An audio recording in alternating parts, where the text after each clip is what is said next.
El hombre, en su medio de sapiens, busca inventar, controlar, divulgar ideas con un fin: mejorar su vida. Cuando pensamos en el Homo sapiens, también pensamos en que modifica, en esa cantidad de sentido, de interés que pone para modificar el medio en el que vive, ajustándolo y acomodándolo a su vida.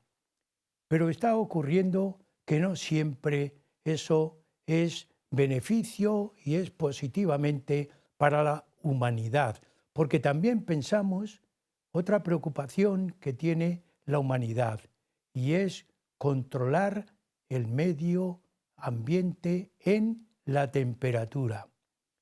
Cuando hay modificaciones, los científicos, los investigadores nos informan y se preocupan de adiestrarnos en el control. Pero está ocurriendo actualmente que ese control se ha descontrolado, utilizando de esta manera el propio término. De tal forma que el hombre no solamente ajusta la naturaleza a su vida, sino que la modifica destruyéndola. Con estas ideas, el programa Huellas de nuestro tiempo hoy ha pensado ofrecerles a ustedes un título muy de hoy: Hombre y medio ambiente, con esta idea: el Homo sapiens en la Tierra.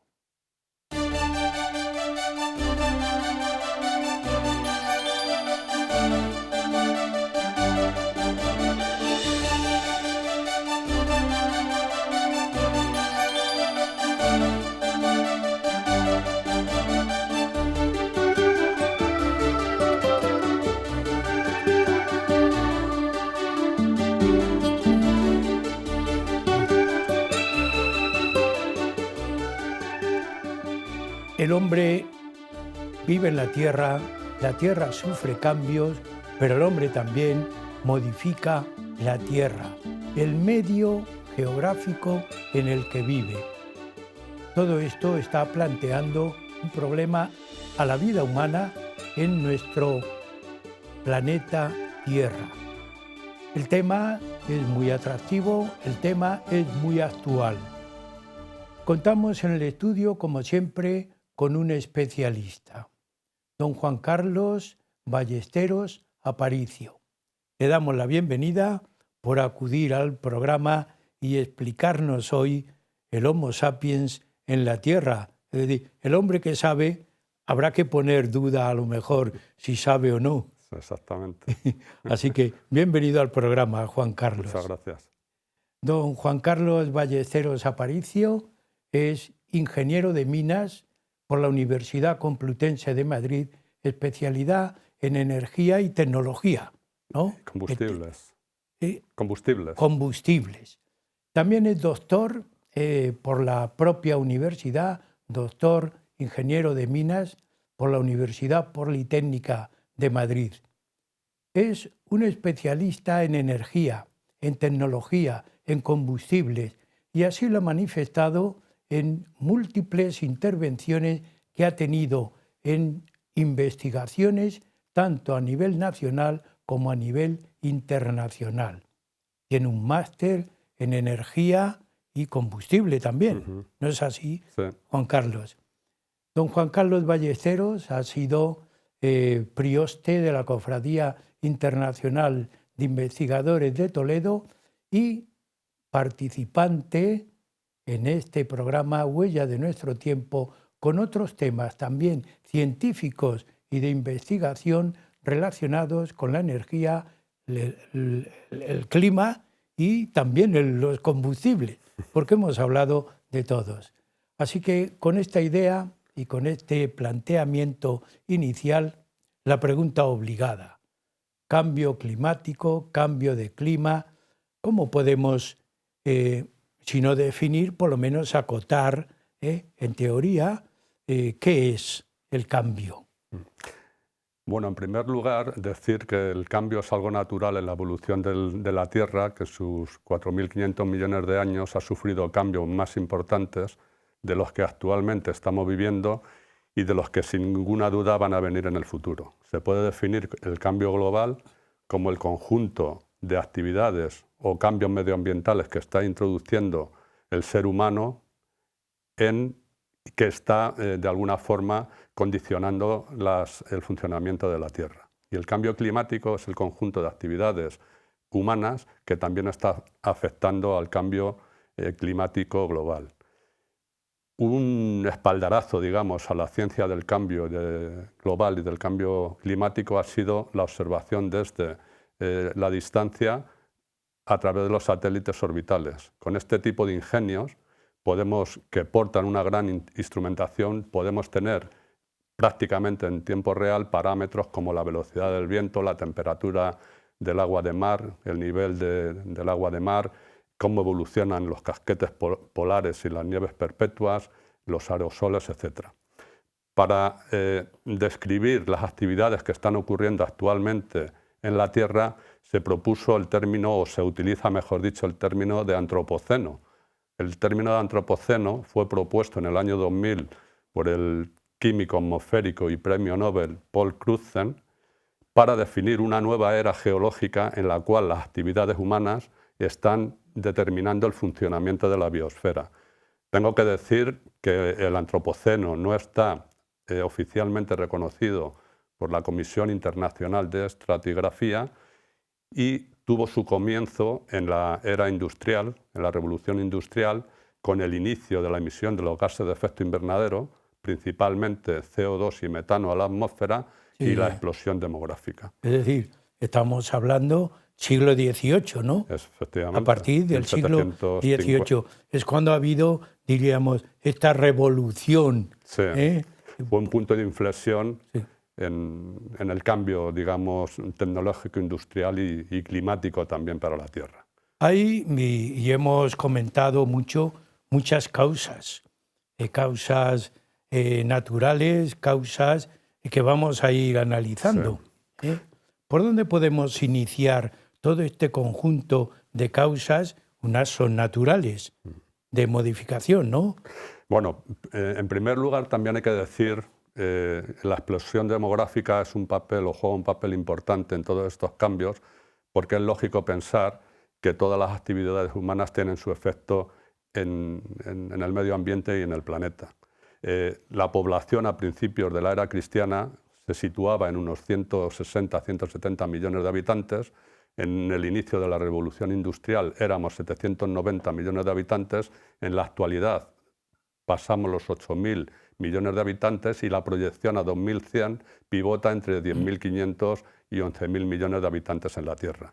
La población humana está directamente relacionada con la demanda de recursos naturales de todo tipo, sí, sí. Agua, suelo, energía, maderas, especies comestibles, recursos minerales, metales, entre otros. Es decir, nos hemos multiplicado por más de 70 veces desde el inicio de la era cristiana y 14 veces desde la revolución industrial. Podemos decir también entonces que el impacto sobre la naturaleza del Homo sapiens, tierra, mar y aire, es simplemente colosal.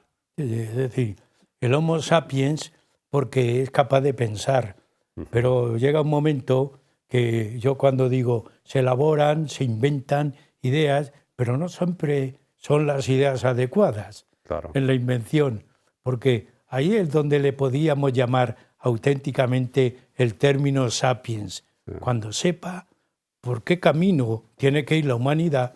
Y a mí me llama mucho la atención cuando te escucho, es decir, la temperatura nos influye donde estamos situados, influye en una serie de causas que hay que conocer bien, ¿no? Claro. Entonces, dentro de este contexto, Andrés, vamos a hablar qué es el cambio climático actual. Sí, sí. El cambio climático actual es de calentamiento global excepcionalmente rápido, como se está poniendo de manifiesto con el deshielo de los casquetes polares, la subida del nivel del mar, la acidificación de los océanos y las grandes inestabilidades climatológicas que estamos viviendo. Y todo ello producido por la emisión de CO2 antropogénico, que está produciendo la actividad humana. ¿Qué es lo que hace diferente estos cambios con los del pasado? Porque hay que tener en cuenta que el clima en la Tierra durante los 4.500 millones de años ha evolucionado constantemente, pero esta evolución siempre se ha dado en periodos de tiempo muy largos, de miles e incluso millones de años. Ahora hay dos características fundamentales que hacen que este cambio sea diferente a los pasados. La primera de ellas es la rapidez con la que se está produciendo. Estamos echando una cantidad abrumadora de CO2 a la atmósfera en espacios de tiempo muy cortos, décadas, comparado con la evolución natural del planeta. Y hay otro segundo aspecto, que es que una única especie es el motor de estos cambios, que es el Homo sapiens, o su traducción del latín, el hombre sabio. Hay una relación directa, o se admite completamente, de que el ser humano puede modificar o está actuando en modificación del clima, y una prueba evidente ya es que el incremento de la concentración de CO2 en la atmósfera está relacionado directamente con el incremento de la temperatura media global en la Tierra. Hay voces ya importantes o serias del IPCC, que es el Panel Intergubernamental para el Cambio Climático, que dice que el Acuerdo de París, que se firmó en 2015 y que tenía como objetivo principal limitar el incremento de temperatura a 1,5 grados centígrados a final de siglo, llegando a la neutralidad climática en 2050, va a ser prácticamente imposible de cumplir si seguimos esta tendencia. Y ya se están barajando intervalos de temperatura entre 2,6 y 3,1 grados centígrados de incremento de temperatura. El clima queda determinado por diferentes condiciones atmosféricas, principalmente lo que son las precipitaciones y la temperatura, aunque no solamente estas. Pero siempre tenemos que hablar en periodos de tiempo muy largos, porque si nos ceñimos a periodos de tiempo cortos, como pueden ser días, no estaríamos hablando de clima, sino de condiciones meteorológicas. Todo lo que se produce en la Tierra es debido a la radiación solar, radiación electromagnética. Que es la primera causa, ¿no? Es la primera causa. Pero existen una serie de causas naturales, tanto externas e internas al propio planeta Tierra, que afectan o modifican el clima. El sol es la primera causa natural. Yo recuerdo, por hacerte un pequeño descanso, cuando estudiábamos, que yo me quedé sorprendido cuando se citaba el sol, que se decía, es una estrella enana en periodo de decadencia. Yo me quedé, hombre, que estamos en periodo de decadencia. Claro, durará miles de años esa decadencia del sol, pero la intervención, al margen de la nota y de la anécdota, la intervención del sol es una causa fundamental, ¿no? Sí, efectivamente. Es la puerta de entrada, diríamos. Bueno, efectivamente, como causas naturales externas, voy a citar las principales. Una de ellas es la actividad solar. Vamos a situar el sistema solar, se encuentra dentro de uno de los brazos de espiral de la galaxia, de la Vía Láctea, que es el brazo de Orión, y se encuentra a 30.000 años luz del centro galáctico. El sistema solar orbita el centro galáctico cada 225 millones de años y lo hace a una velocidad de 320 kilómetros por segundo. Es decir, ahora mismo nos estamos desplazando a 830.000 kilómetros por hora cuando estamos orbitando el centro galáctico. El Sol tiene una composición del 78% de hidrógeno, el 20% de helio y el resto otros elementos químicos, y es un gran reactor de fusión nuclear, como todas las estrellas, que produce la energía que sostiene la vida. Dentro del sistema solar, los 4 planetas terrestres, Mercurio, Venus, la Tierra y Marte, y los 4 gaseosos, Júpiter, Saturno, Urano y Neptuno, solamente la Tierra se encuentra en zona habitable y se encuentra a una distancia relativamente corta del Sol, que es la unidad astronómica o los 150 millones de kilómetros equivalentes. Hay que saber también los dominios del Sol, que son la heliosfera, que es el campo magnético creado por el Sol, acarreado por el viento solar. El viento solar se mueve a velocidades supersónicas de 1000 kilómetros por segundo, y la intersección de la heliosfera con el espacio interestelar se llama heliopausa, que va más allá de la órbita de Plutón y que abarca una distancia de 200 unidades astronómicas o lo que es lo mismo, su equivalencia a 30.000 millones de kilómetros. Sí, sí. El Sol encierra muchos misterios que no conocemos todavía. Uno de ellos es que crea sus propios campos magnéticos y los destruye en ciclos de 11 años, que son las llamadas manchas solares. Como tenemos ahí, ¿no? Bueno, esos son erupciones solares. Las manchas solares se ven, son en la fotografía o en la observación del Sol, serían puntos negros, pero con estas manchas solares, en el siglo XVII, cesó la creación de campos magnéticos, no se sabe por qué, es un gran misterio, se restablecieron, no se sabe cuándo y el por qué tampoco, pero lo que sí sabemos es que la temperatura de la Tierra bajó 2 grados centígrados en promedio con respecto a la temperatura normal. Es decir, la actividad del Sol, en cuanto en condiciones normales y anomalías, como pueden ser luminosidad, erupciones solares, cambios en sus campos magnéticos, etc., afectan directamente en mayor o menor cuantía al sistema climático de la Tierra y todavía esos procesos no se conocen. También intervienen asteroides, cometas, sí. Pero será en menor intervención o cuantía, ¿no? Bueno, antes de pasar al impacto de estas estructuras, también hay otra causa externa, natural, que son los movimientos orbitales de la Tierra. Es decir, el clima también está condicionado por la trayectoria de la órbita de la Tierra alrededor del Sol. Esto está muy bien explicado en los ciclos astronómicos por Milutin Milankovitch, que no voy a entrar en ellos porque fue objeto de otro programa, pero estos ciclos sí que provocan estas variaciones orbitales hasta un 25% de la cantidad de energía solar que se recibe en latitudes medias de la Tierra en los dos hemisferios. Sincronizan muy bien también las eras glaciales e interglaciales. Actualmente nos encontramos en una era interglacial, que es el periodo menos frío entre 2 edades de hielo, y la Tierra, si no existiese cambio climático, debería estar enfriándose en un ciclo, en una tendencia que se inició hace 6.000 años. Recientemente un grupo científico danés ha divulgado en artículos científicos que el Sáhara cada 23.000 años se torna a vergel. Y esto es precisamente por el movimiento de precesión axial, que es el movimiento del eje de rotación de la Tierra alrededor de una línea perpendicular al plano de la órbita, que describe un cono cada 23.000 años y es debida a la fuerza de marea por la atracción gravitatoria del Sol y de la Luna. Es un dato interesantísimo. Sí, exacto. Completamos con esa posibilidad de intervención externa, de asteroides, cometas, porque tenemos que pasar a las causas internas. Efectivamente, sí. Pero existen registros geológicos y restos arqueológicos que demuestran que el Sáhara fue un vergel en el pasado. Sí, sí. Hay otro fenómeno externo, que son el impacto de meteoritos, cometas y asteroides, que es un fenómeno difícilmente predecible. Sí. Pero si el tamaño del bólido es lo suficientemente grande, puede causar un impacto, un desastre en lo que es la Tierra. Si un bólido, un meteorito de gran tamaño choca o colisiona con la Tierra, se produce una nube de polvo que cubre toda la atmósfera terrestre, se producirían movimientos de agua gigantescos, activación de vulcanismo, terremotos, incendios, etc. Ya lo comentaste en otra ocasión, ese fenómeno.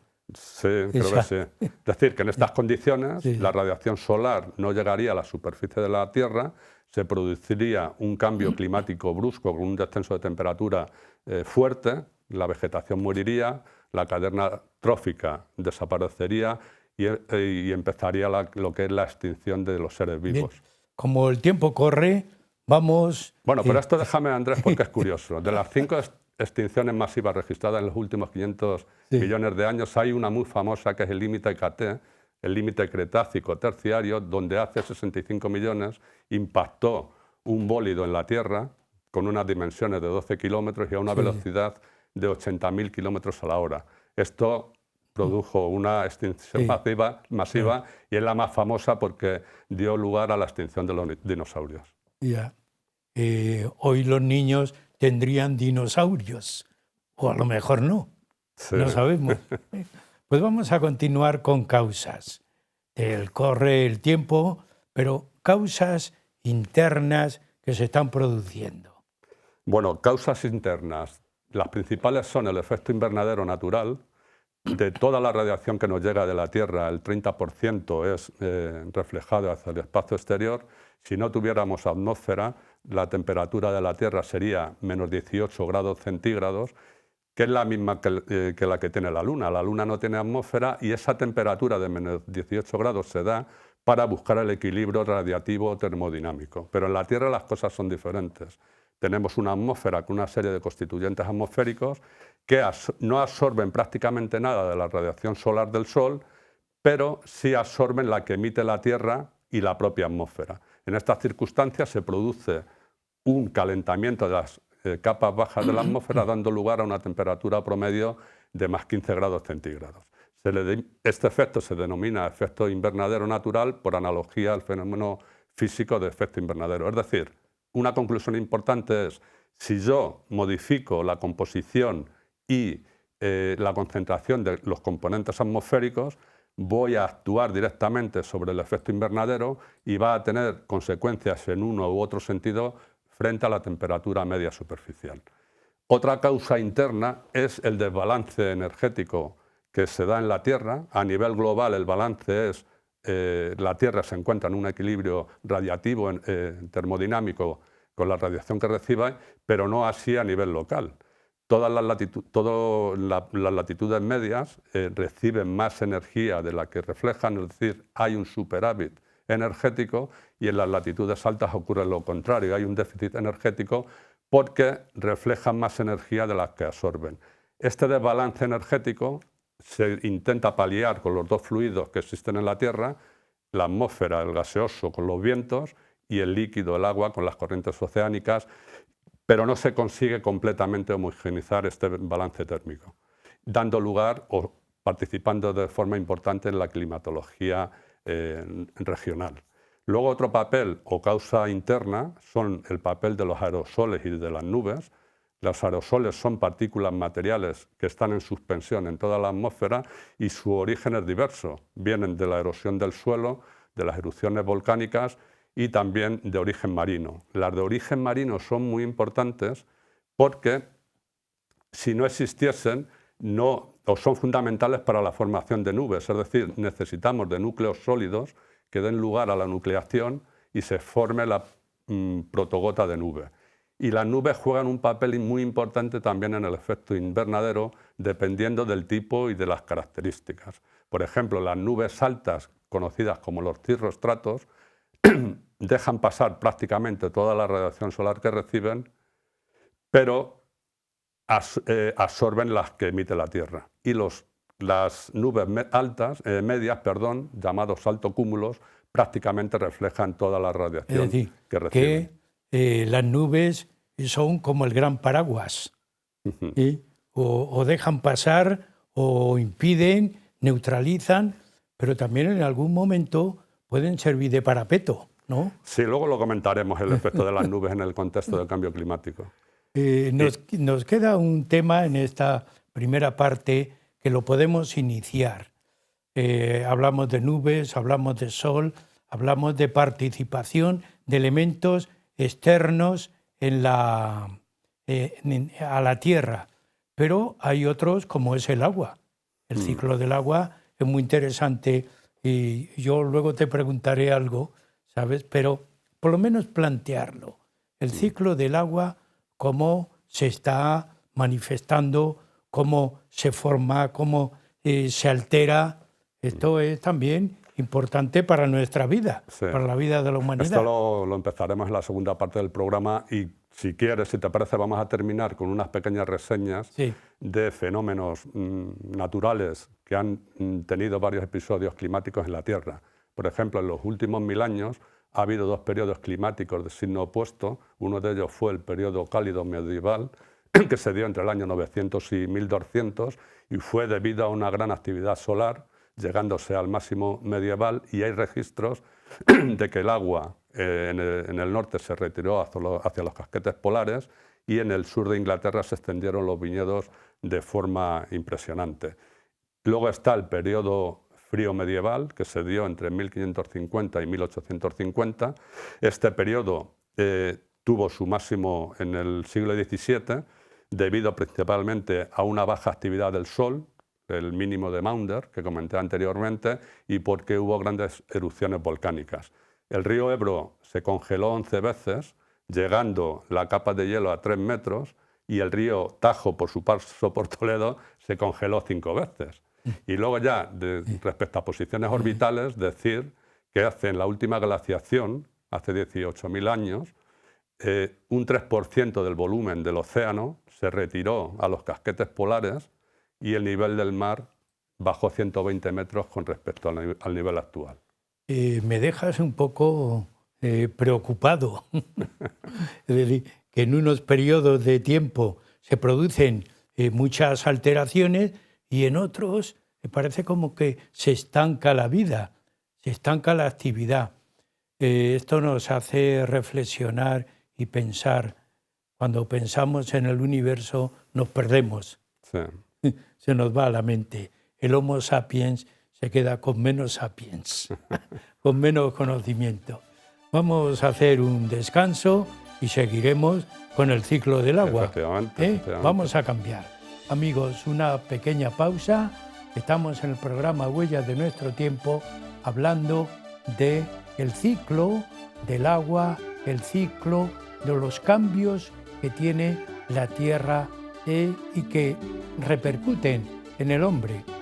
Pues un descanso y hasta dentro de unos minutos.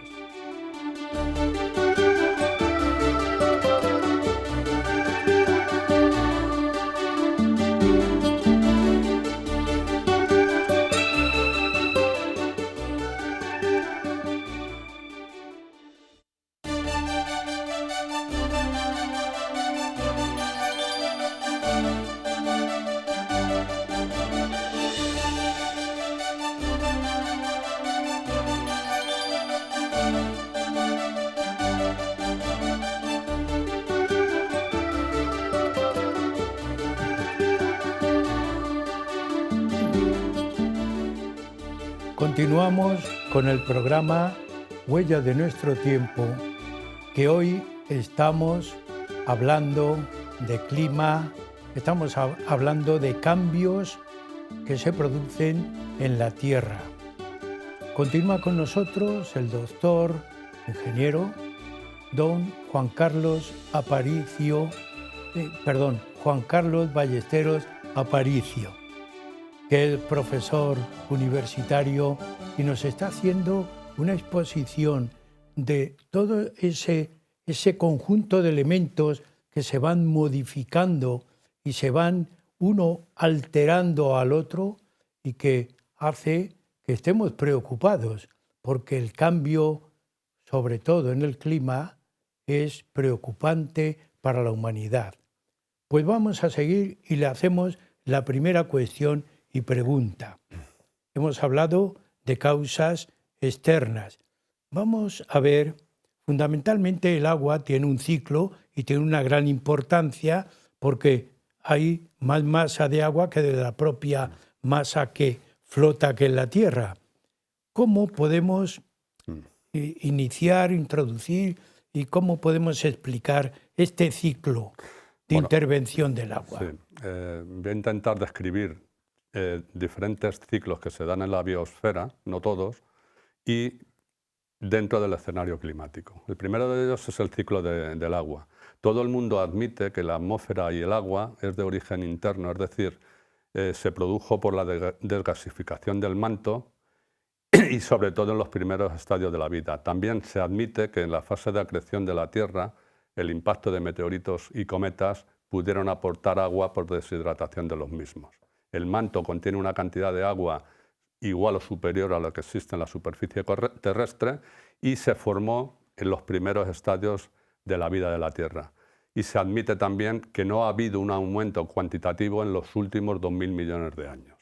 El agua en la Tierra está en un equilibrio dinámico entre los océanos, la atmósfera y las zonas continentales, y el motor de este movimiento es el ciclo hidrológico que está compuesto por la precipitación, evaporación, evapotranspiración de la vegetación, recarga, descarga y la escorrentía. El agua cubre 2/3 partes de la superficie terrestre y es absolutamente esencial para la vida. Se calcula que el volumen de agua son 1.400 millones de kilómetros cúbicos, donde el 97% está en los océanos y es agua salada, y el resto, el 3%, es agua dulce, del cual menos de un 1% está disponible para el uso y consumo humano. Juan Carlos, aunque sea un paréntesis, yo siempre intervengo para que descanses un poco.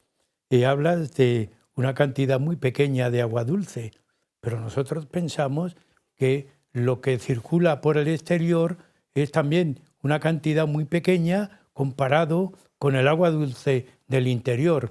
¿Es así un poco la idea? Sí, lo que ocurre es que la que es accesible en estos momentos es menos de un 1%. Las nieves, los casquetes polares, nieves perpetuas y lo que son acuíferos a grandísimas profundidades, o incluso podríamos hablar de la que existe en el manto, ahora mismo no es accesible por nosotros, ¿no? Lo que sí es cierto que el consumo de agua se ha multiplicado por 10 en los últimos 100 años, se está utilizando más del 60% de ese 1%, y la población en estos últimos 100 años se ha multiplicado por 4. Estamos haciendo unos cambios o unas afecciones medioambientales importantes con contaminación de acuíferos y, sobre todo, salinización de las costas. O sea que otro problema de preocupación. Otro problema de preocupación. Otro tema de preocupación. Sí, es decir, tenemos poco, pero también se contamina.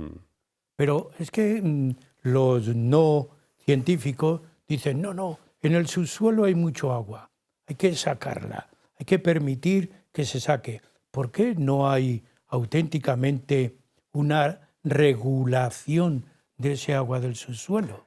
Sí, se podría pensar en un futuro y efectivamente existe mucha agua subterránea. Lo que pasa es que también hay que tener en cuenta que para extraerla la profundidad es un límite y hay que gastar mucha energía para hacerlo. También podemos pensar, el agua de mar podemos desalarla, pero el coste energético también es muy elevado.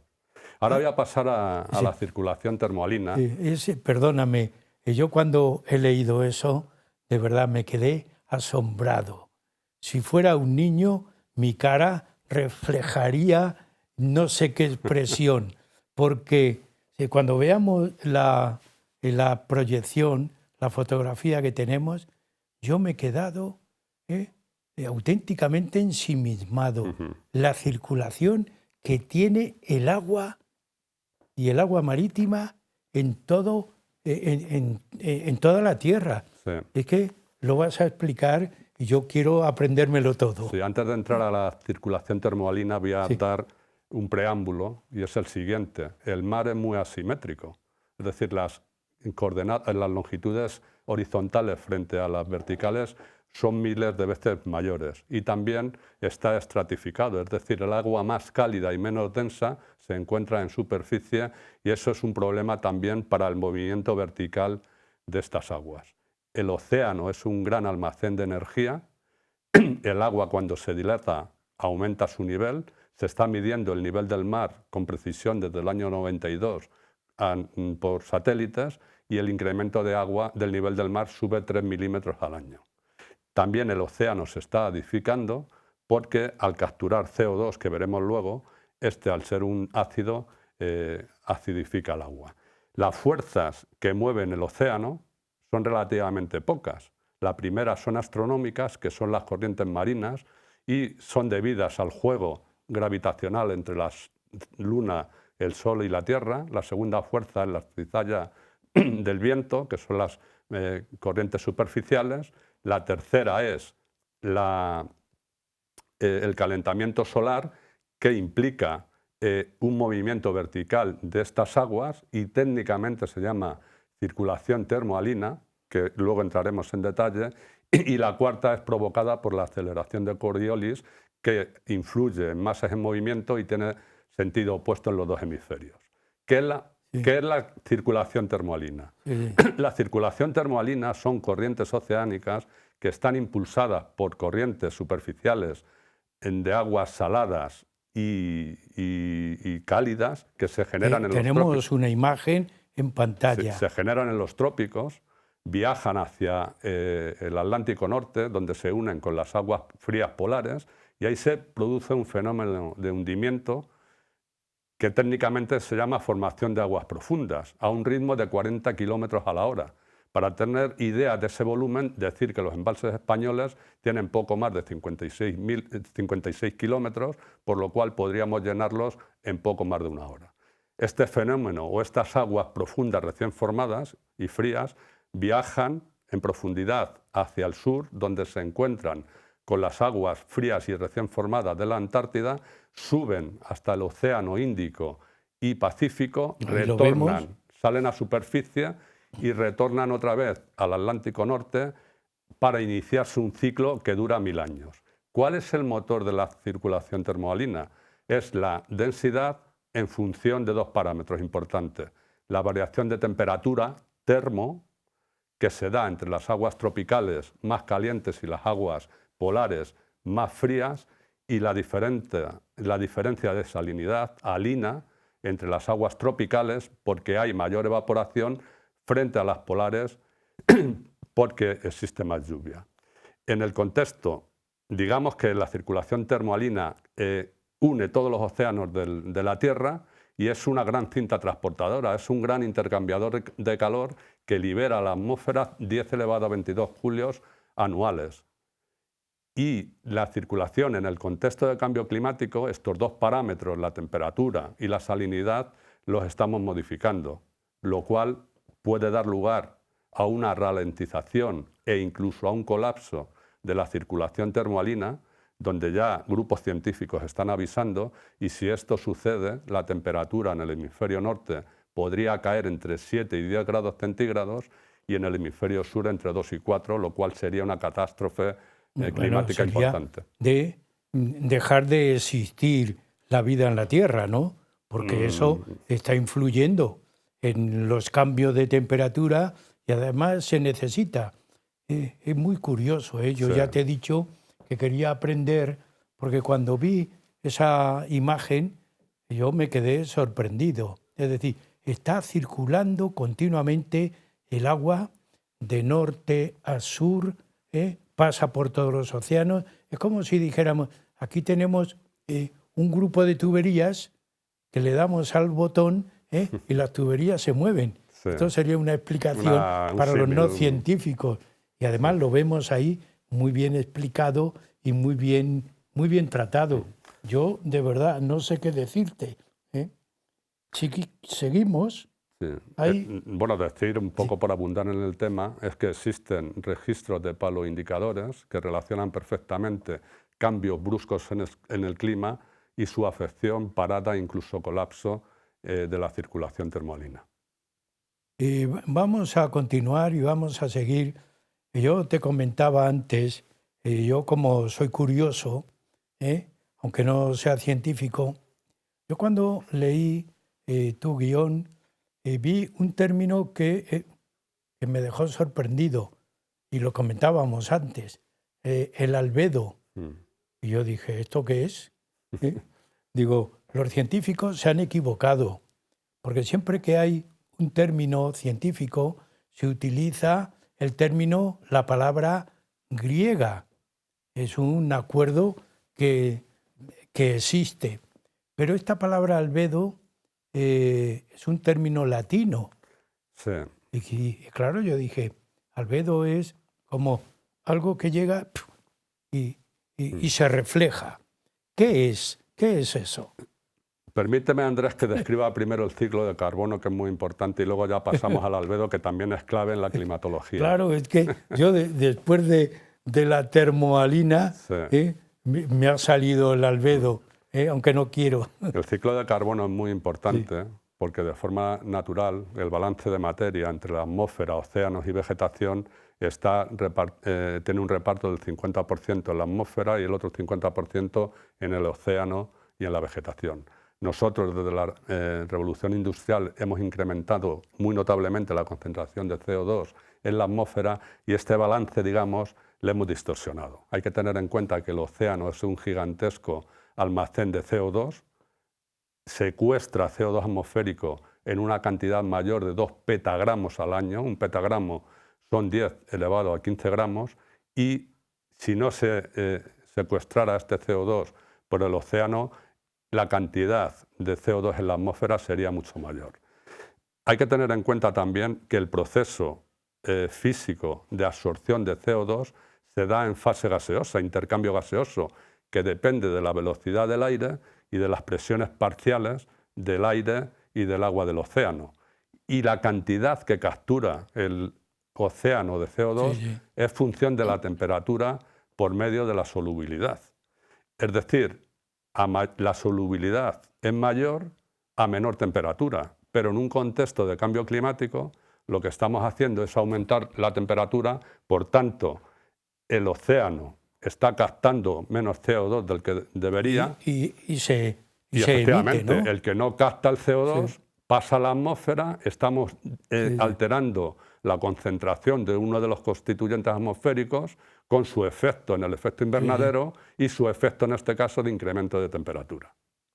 Y ahora ya sí que voy a pasar al albedo. Albedo, Albedo, que me llamó la atención. Sí, es un tema yo que curioso. estudié un poco de latín, digo, un nombre de la tercera declinación que ha sido utilizado científicamente.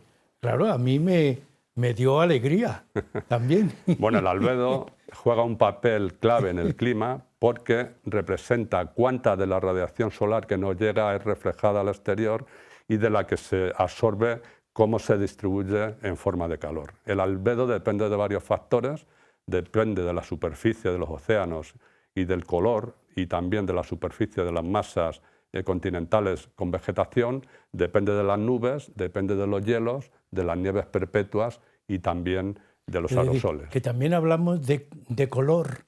Sí, efectivamente, Es decir, tiene influencia. la atmósfera nos estamos encontrando con una cantidad de sorpresas enormes. La importancia que tiene la atmósfera.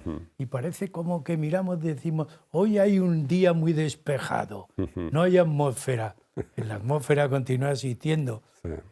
Y además, el albedo es el protagonista del color. No, bueno, más que el balance radiativo, mejor dicho. Es decir, el albedo, solamente el albedo de la superficie de los océanos y de las masas continentales con vegetación se situaría en un 10%. Es decir, reflejaría solamente el 10% de la radiación electromagnética que le llega del Sol. Las nubes y los hielos tienen un albedo que varía entre el 20 y el 80% y el conjunto, el albedo total de la Tierra medio, se sitúa en un 30%. El papel de las nubes. Las nubes es muy importante porque pueden, como hemos visto, influir en el albedo. Todos sabemos también que las nubes actúan como un parasol, reflejan mucha energía, pero también hemos experimentado que en noches frías de invierno, cuando no hay nubes, son más frías que cuando tenemos una cobertura de nubes. Es decir, las nubes tienen un efecto refrigerante que se calcula entre 15 vatios metro cuadrado y en un contexto de cambio climático la evaporación aumentará la formación de nubes y se supone que el efecto refrigerante va a ser mayor, aunque la modelización no es muy fácil, es muy complicada y no se tiene claro. Juan Carlos, yo cuando te escucho digo, me parece mentira, pero es verdad, es real, que los científicos, los investigadores, se tienen que pasar la vida entera o muchos años mirando al mismo punto atmosférico, porque si no, es imposible decir, cada 11 años y pico y medio aparecen las manchas solares. Pensamos, 11 años y pico y más, han estado vigilantes claro. mirando la atmósfera. Y tú ahora me estás diciendo esto y yo digo, no tienen otra vida los científicos, les producirá una gran gratificación emotiva, afectiva. No es así, pero qué detalle, y además expresa la grandeza de la divinidad, la grandeza de la inteligencia humana y la grandeza del esfuerzo humano. Porque tú me estás diciendo una cantidad de detalles que digo, esto no es fruto de la improvisación, es fruto del estudio, del trabajo, del esfuerzo. Bueno, pues continuamos, Juan Carlos. El papel de los hielos y las nieves perpetuas es muy importante también porque tiene un efecto doble. por un lado, incrementa el albedo de la Tierra y por otro, tiene un efecto refrigerante. En condiciones, en un contexto de cambio climático, la temperatura está aumentando y sobre todo en el polo, en el Ártico, el espesor de la banquisa ha disminuido en un 40% y la superficie en las últimas décadas de esta cobertura de hielo se ha retirado en más de un 20%. El tema también de los aerosoles juega un papel importante. Sí. En función de su composición, pueden actuar sobre el efecto invernadero en un sentido u otro. Desde la revolución industrial hemos emitido a la atmósfera muchos tipos de aerosoles, hemos incrementado la cantidad de hollín y de carbono negro y está influenciándose también en lo que es el albedo en este caso. En esta imagen vemos una fotografía, una imagen de la NASA con el albedo terráqueo, ¿no? Estamos en la última parte ya del programa. ¿Qué nos queda? Bueno, nos contaminantes.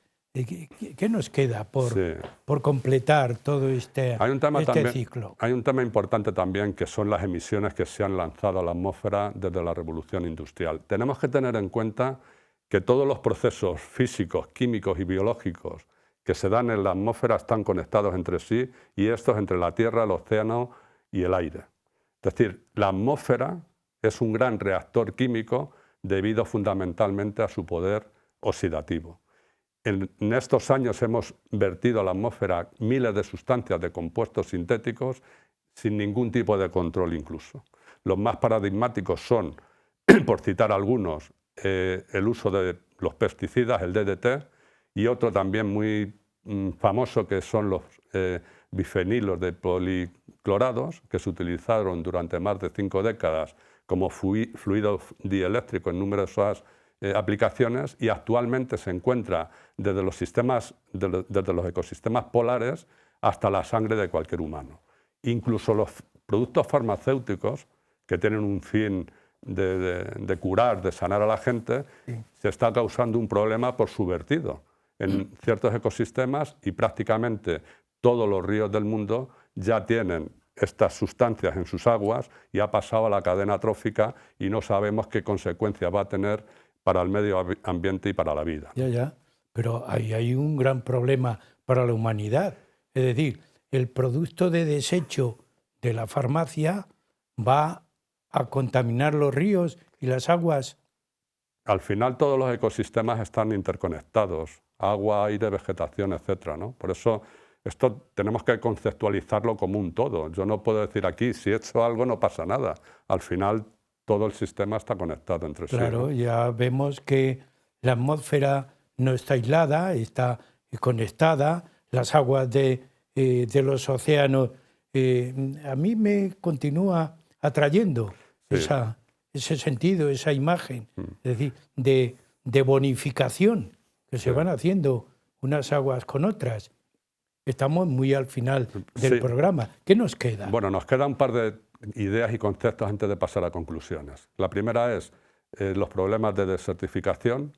Es un proceso de degradación del suelo producido por cambios climáticos y deterioro medioambiental. Está relacionada con la salud, la pobreza y la falta alimentaria.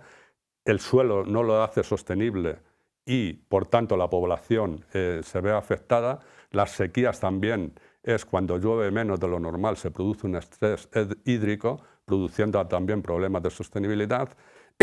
Ya los sistemas o los modelos climáticos anuncian que en muchas partes del mundo se van a dar años de sequía, inundaciones y huracanes con mucha frecuencia, y si nos restringimos a la cuenca del Mediterráneo, estos modelos climáticos nos están diciéndonos, han advertido de que estos patrones pueden modificar los patrones de magnitud y frecuencia de años secos, precipitaciones y sus derivadas. Como te estás refiriendo a la última catástrofe. Sí, efectivamente. En la cuenca del Mediterráneo las gotas frías eran fenómenos habituales, pero la intensidad, lógicamente, era, digamos, menor. Con el cambio climático, la magnitud de estas frecuencias y la intensidad se ha modificado sustancialmente.